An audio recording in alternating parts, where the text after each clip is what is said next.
pessoal, tudo bem? Meu nome é Yasmin, eu faço parte do PET Elétrica da UFO e hoje a gente vai fazer a nossa última aula do mini curso de pré-circuitos, onde eu vou resolver com vocês duas questões com a ajuda do nosso software de simulação Multisim. Então a gente vai resolver primeiro, depois vai jogar o circuito no Multisim para ver o que acontece com os gráficos, ver se os valores estão certos, né? Então vamos lá. Gente, antes de começar, eu queria falar que esse software é muito bom para a gente estudar para as provas, principalmente. Fazer os exercícios, jogar lá, ver os gráficos, entender realmente o que acontece com cada componente. Isso é muito importante. É muito bom para vocês realmente aprenderem, certo? Então vamos lá, nossa primeira questão, ela fala assim: calcule as correntes I1, I2 e I3. Eu resolvi fazer por malhas, certo? Que a gente vai usar aquela lei de Kirchhoff que fala que todas as tensões de um circuito fechado, a soma dessas tensões do circuito fechado sempre vai ser igual a zero. Então a gente vai somar tensões aqui. O que são essas setas vermelhas? São as tensões que eu adotei, certo? Vocês podem adotar o sentido que vocês quiserem.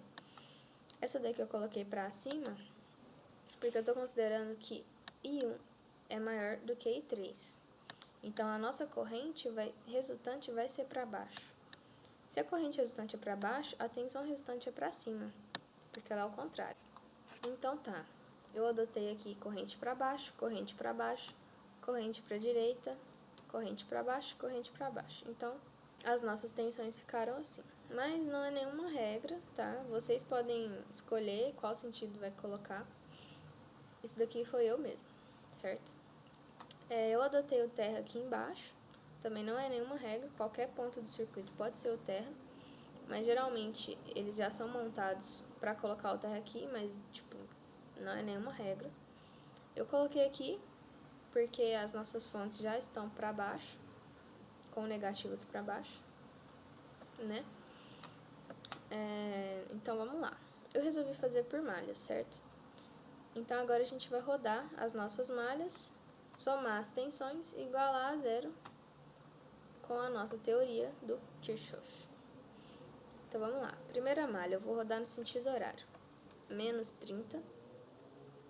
Bati na ponta da seta, vou colocar o sinal positivo. Mais. O que é a nossa tensão? Resistência vezes corrente. Qual corrente? Está passando duas, a resultante, que a gente adotou no início do exercício.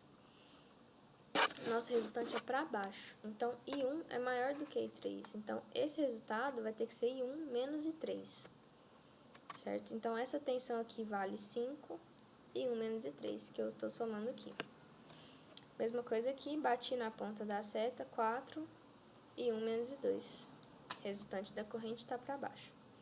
Já rodei todos os componentes que tem aqui, todas as fontes, igual a zero.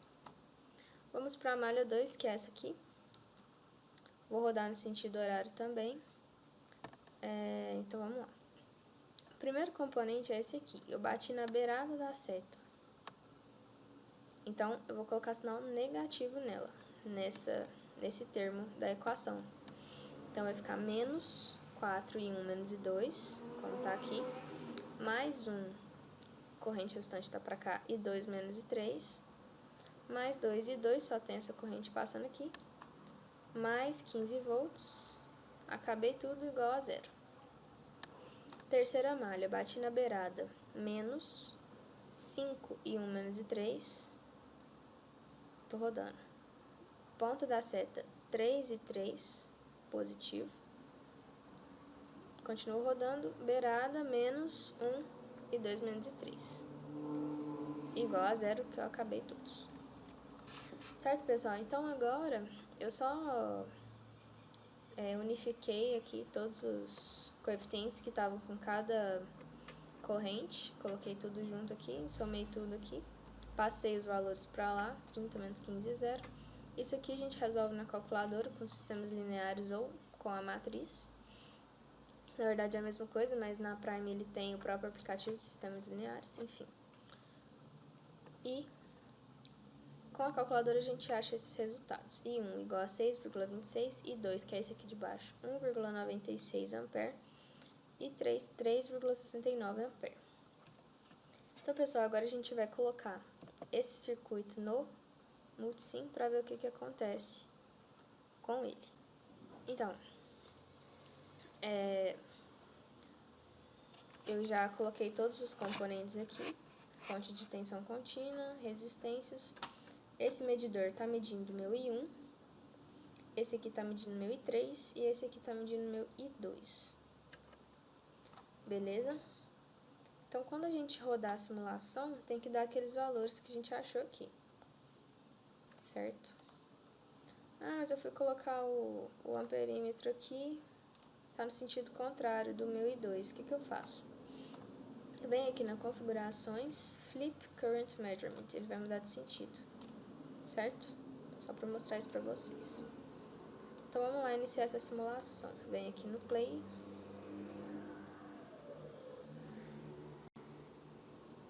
Pausei. Ó, gente, parece que tá certo. I1 deu 6,26 ampere, I3 3,69 ampere e I2 deu 1,96 ampere. Como elas são correntes contínuas, elas têm que estar contínuas ao longo do tempo, como o próprio nome diz, né? Vamos ver o gráfico delas agora. Nosso I1 está aqui, contínuo, 6, alguma coisa, né? 6,26 está ali. Então, durante todo o meu funcionamento do circuito, essa corrente vai valer 6,26 ampere. Mesma coisa para os outros. Esse daqui é o I3, azulzinho, 3,69. E 2, o azul mais escuro, 1,96, certo?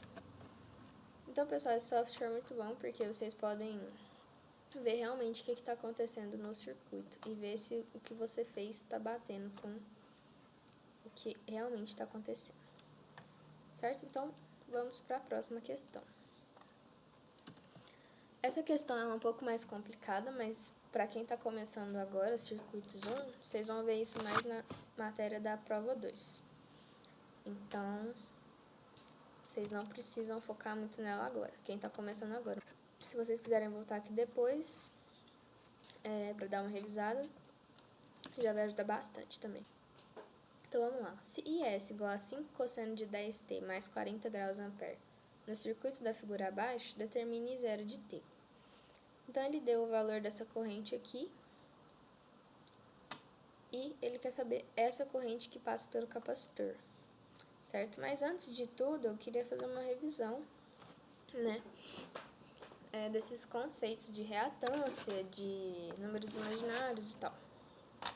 Então, pessoal, sempre que a gente for resolver um exercício, a gente vai ter que lembrar desse diagrama. A resistência, ela é sempre um número real, então ela vai estar nesse eixo aqui. A reatância indutiva vai estar nesse eixo imaginário positiva, mais 90 graus. E a reatância capacitiva vai estar nesse eixo imaginário também, mas ela vai estar menos 90 graus. Mas o que é isso, reatância? Para que eu uso isso?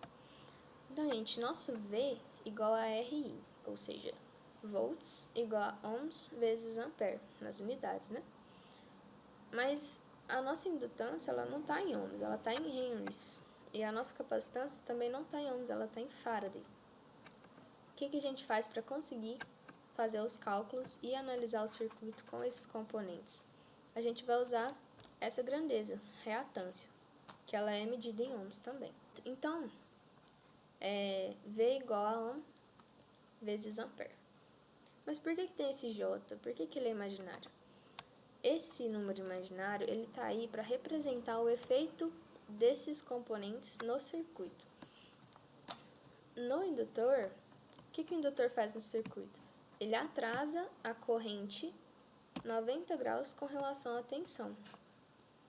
Então, se a nossa corrente estiver no eixo dos reais e a gente passar ela por um indutor, a tensão nele vai ser 90 graus adiantada dessa corrente, porque esse é o efeito indutivo, certo? Então, é para isso que esse J está aqui. Se a gente tem um número real, vamos supor 10, e multiplica ele pelo número imaginário J, esse número vem para esse eixo, ele vira 10J, certo? Então, é para isso que serve esse J positivo na reatância indutiva. A gente sempre vai ter que colocar ele para representar esse efeito. No capacitor é o contrário. O capacitor, ele atrasa a tensão 90 graus com relação à corrente. Então, se a nossa corrente estiver aqui, a gente passar ela por um capacitor, a tensão nele vai vir para cá. Ela vai ficar atrasada 90 graus com relação a essa corrente. Por isso que a gente tem que multiplicar isso por menos J, certo? Para a gente representar esse efeito. Então, essa é a nossa revisão. Vamos para o exercício. Isso aqui é a corrente que ele deu. Dessa fórmula, a gente já tira a nossa velocidade angular de 10 radianos por segundo, que está aqui multiplicando T, né? E com ela, a gente vai calcular nossas reatâncias. O XL, reatância indutiva, vai ser ômega-L.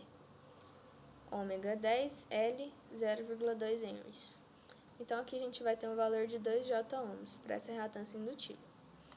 A reatância capacitiva, a gente calcula como 1 sobre ômega C, igual a 1 sobre 10 vezes 0,1, isso daqui dá 1.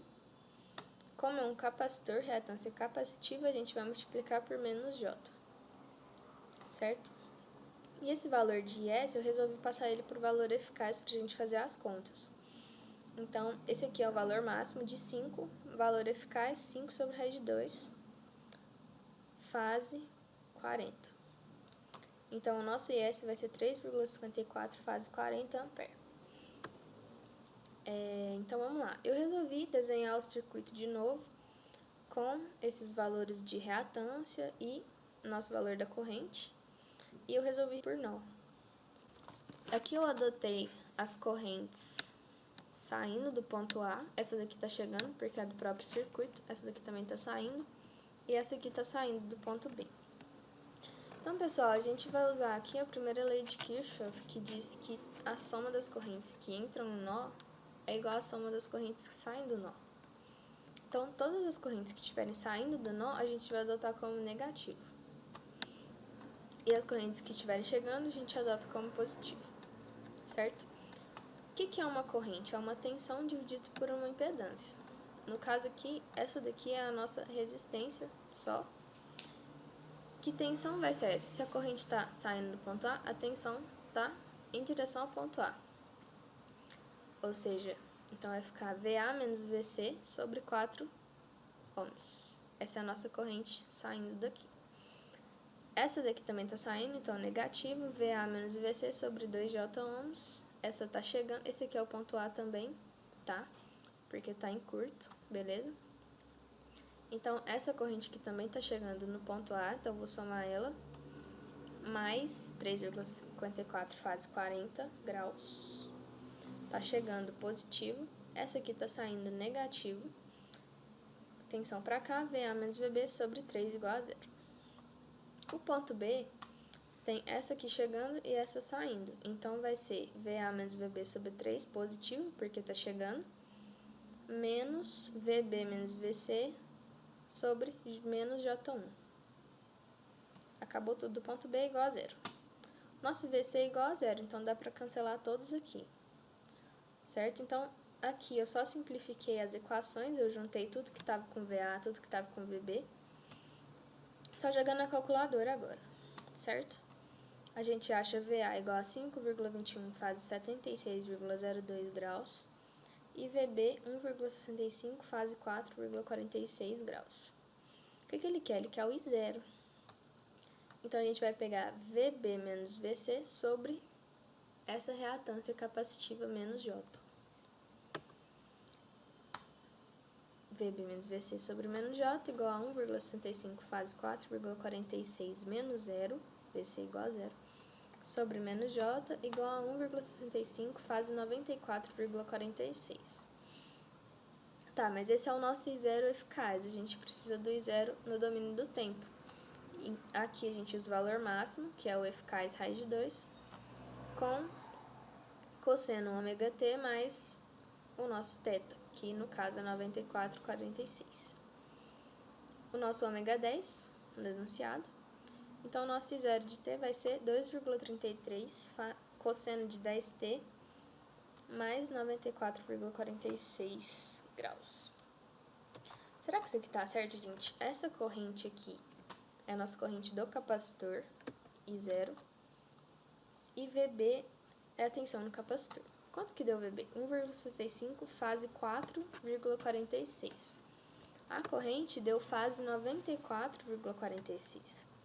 Então, a nossa corrente está adiantada da tensão de 90 graus. Foi isso que a gente viu aqui na revisão. O que o capacitor faz? Ele atrasa a tensão 90 graus com relação à corrente. É isso que a gente acabou de ver aqui. A tensão está atrasada da corrente de 90 graus. Beleza?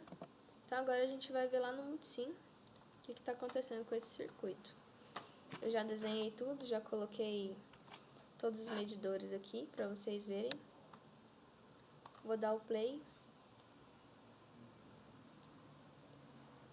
Yasmin, de onde que você tirou esse 1,59 Hz aqui?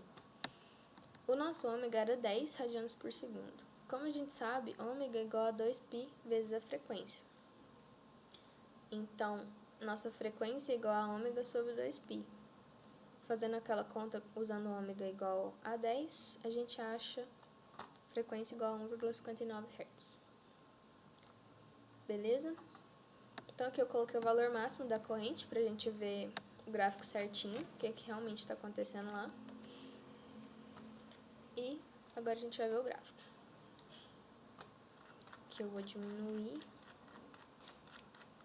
o zoom.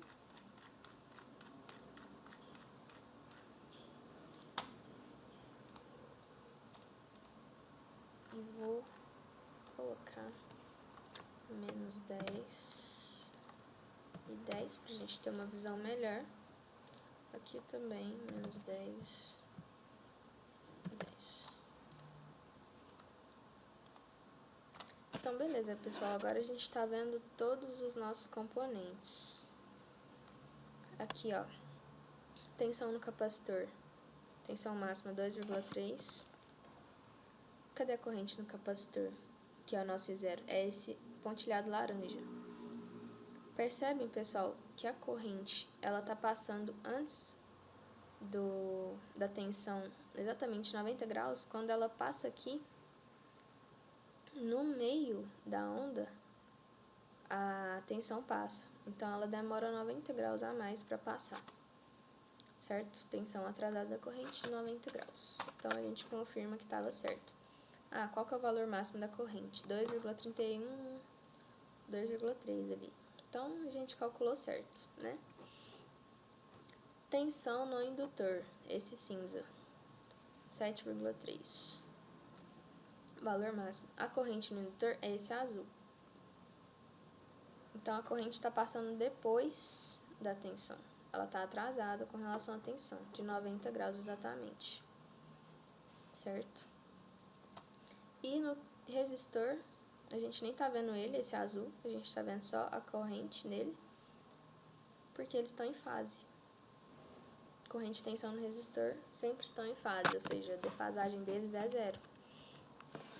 Certo, pessoal? Então, isso daqui é uma ferramenta muito boa para vocês usarem para estudar para a prova, principalmente para lembrar esses conceitozinhos, certo? Então, pessoal, é isso. Essa foi a nossa última aula do mini curso de pré-circuitos. Eu espero que vocês tenham aproveitado bastante. E sempre que vocês precisarem, vocês podem voltar aqui nos vídeos, dar uma revisada na matéria. E é isso. Muito obrigada.